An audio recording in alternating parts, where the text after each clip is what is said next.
من زوز بلاش ضد المنتخب الفلسطيني يرجعوا يعدلونا مقابلة توفى 2-2 بين تونس وفلسطين في استاد لوسيل بحضور تقريبا 45 ألف متفرج. أما بصراحة ملا روح عند المنتخب الفلسطيني وملا أهداف، خاصة هدف حامد حمدان لاعب بتروجيت المصري اللي شاتها لدحمان من لوتوروت. مقابلة كنا ننتظروا انها باش تكون صعيبة، لكن مش بالصعوبة هذه، خاصة وقت اللي وصلنا سجلنا زوز اهداف. عمر العيوني دقيقة 16، ثم فراس شواد كان سجل الهدف الثاني في دقيقة 51.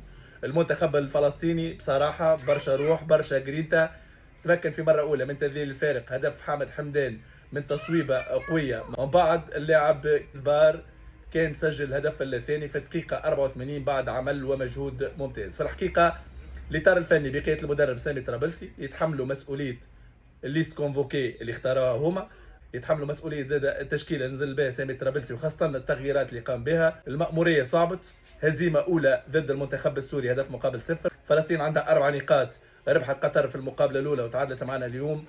صراحه نقطه استفهام كبيره بخصوص مردود المنتخب الوطني التونسي. وانتم اكتبوا لنا ارائكم كيفاش شفتوا المنتخب في طرح اليوم.